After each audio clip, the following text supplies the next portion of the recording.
سن 70 کے قریب اس وقت سے یہ کتابیں جمع کی جا رہی ہیں، اور بہت قدیم کتابیں، بہت نادر اور نایاب کتابیں یہاں جمع کی گئی ہیں۔ 30 سے زائد ممالک سے یہ کتابیں یہاں پر اکٹھی کی گئی ہیں، اور اس کے ساتھ ساتھ اس لائبریری میں اللہ تعالیٰ کی توفیق اور اس کے فضل و کرم اور عنایت سے ایسے نایاب نسخے بھی ہیں جن کا بدل کہیں بھی دنیا میں موجود نہیں ہے۔ مثلاً شاید بعض جگہوں پہ مل جائے، لیکن سلطان محمود غزنوی رحمۃ اللہ علیہ نے اپنی فوج کے لیے جو فقہ کی کتاب مرتب کرائی تھی، وہ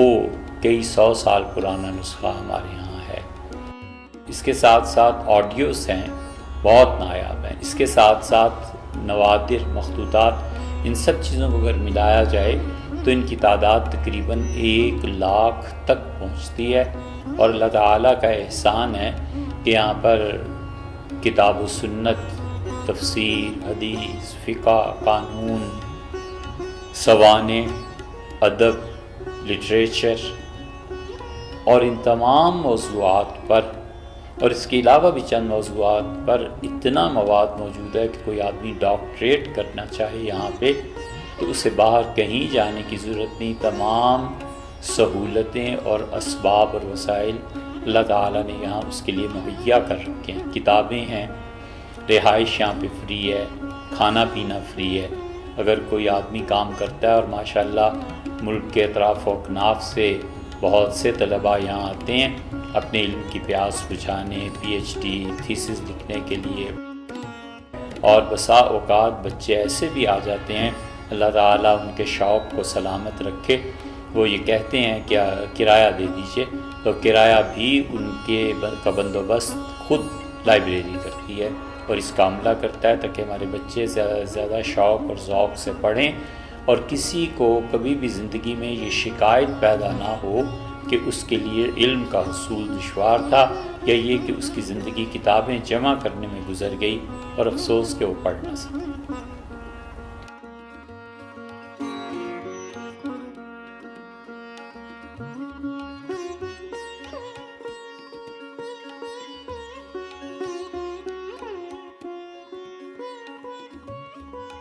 علم کے خاتمے کے اس دور پہ، اور خاص طور پہ دنیا سے مشرقی علوم کا اٹھ جانا، یہ بہت بڑا سانحہ ہے۔ مغربی علوم اور ہر وہ علم جس کے بعد ایک پرزہ اور ڈگری لے کے انسان کما سکتا ہے، وہ اب عالم اسلام پہ کیا پوری دنیا پہ چھائے ہوئے ہیں۔ تو اس بات کی شدید فکر اور قلق ہے کہ مشرقی علوم کیوں نہیں زندہ رہے۔ مشرقی علوم میں بہت سی چیزیں ہیں، ایسے علوم ہیں جن کا نام بھی ہماری نئی نسلوں نے نہیں سنا، اور وہ علوم رہنے چاہیے۔ مساحت ہے، الجبرا ہے، جیومیٹری ہے، بہت سی چیزیں ایسی ہیں، اور خاص طور پہ طب ہے، نجوم ہے، شاعری ہے، لٹریچر ہے۔ تو اس فکر اور اس نظریے کے تحت ایک مدرسہ قائم کیا گیا، ایسا جس کا ذکر نہ ہونے کے برابر ہے، بالکل کوئی ایسی چیز نہیں ہے کہ اس کا کوئی اشتہار دیا جائے یا کچھ، اور وہ بالکل ابتدائی درجے میں 3 کام ہوئے ہیں۔ ایک کام تو یہ اس لائبریری کا قیام ہے تاکہ بچے ہمارے کسی بھی درجے میں پہنچیں، بہرحال انہیں کتابوں سے مناسبت ہو، کتابوں کے ساتھ ان کا تعلق ہو، اور بچے ہمارے یہاں 100 کے قریب حفظ کر رہے ہیں، 9-10 بچے ہیں جو کتابیں بھی پڑھ رہے ہیں اور اسکول کو بھی اٹینڈ کر رہے ہیں۔ اسی طرح جو بچے 100 کے قریب ہیں وہ حفظ قرآن پاک کا مکمل کر لیں، تو اب اس کی فکر ہے کہ ہم انہیں کہاں لے جائیں اور کہاں رکھیں، کیونکہ بچے جب ان کی عمریں بڑھ جائیں گی تو اس کے تقاضے بھی بدل جائیں گے، اور ان کی ضروریات کو مہیا اور ان کی تکمیل کے لیے ظاہر ہے کہ اسباب اور وسائل اور ضرورت پیش آتی ہیں۔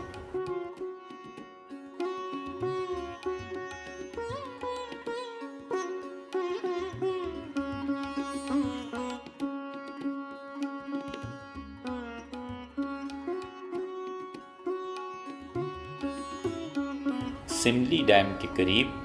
اسلام آباد ہی میں 250 کنال ایک رقبہ خریدا ہے، ایک جگہ خریدی ہے، اور ہم سب لوگوں کی فکر یہ ہے کہ اللہ تعالیٰ احسان فرمائے اور وہ مہربانی کرے، اس کے بہت بہت قدیم سے احسانات ہیں، ہم نالائقوں اور گناہ گاروں پہ ایک احسان فرمائے اور وہاں پہ یونیورسٹی کے پروجیکٹ کو پورا کرا دے۔ تو یہ چاہتے ہیں کہ مشرقی علوم کے ساتھ ساتھ پھر مغرب کے علوم کو اجاگر کیا جائے، مشرق کو بھی پڑھایا جائے اور مغرب کو بھی پڑھا جائے۔ تیسری چیز اس سلسلے میں ایک مسجد ہے، وہ اللہ تعالیٰ کا احسان ہے، وہ یہیں پہ اسی یونیورسٹی کے پروجیکٹ کے سلسلے میں یہاں بھی بنائی گئی ہے، اور انشاءاللہ اللہ نے توفیق دی تو ہم وہاں اس بڑے پروجیکٹ میں بھی بنائیں گے۔ اور اس کے لیے اب جو برابر میں بالکل بازو میں جو ہمسائے ہیں وہ یہ چاہتے ہیں کہ ہم زمین ان سے بھی خرید لیں، اور وہ زمین کوئی 350 کنال ہے، یعنی 285 کنال زمین ہے، اور وہ اس کے لیے 15 کروڑ طلب کر رہے ہیں۔ اگر وہ زمین ہمیں مل جاتی ہے تو آلریڈی پہلے ہی سے جو 250 کنال ہے یہ سب ملا جلا کر 450 کنال کے قریب زمین بن جاتی ہے۔ تو پھر یہ ہوگا کہ اپنی یونیورسٹی کا پروجیکٹ بآسانی اس کو متعین کر سکیں گے کہ کون سی عمارت کہاں پہ ہونی چاہیے، بچوں کو کیا پڑھنا چاہیے، یہ نصاب ہے، اس کی امپلیمنٹیشن ہے، پھر باقی باتیں تو اس کے بعد کی ہیں۔ اللہ تعالیٰ ان مراحل میں مدد فرمائے، اور جیسے اس کی ذات ہمیشہ احسان فرماتی رہی ہے وہ اپنی قدیم روش کو جاری رکھیں اور اپنی سنت کو پورا کریں۔ تو ہم سب پہ لازم ہے کہ ان کے حضور نظر پیش کریں اور ان کے ممنون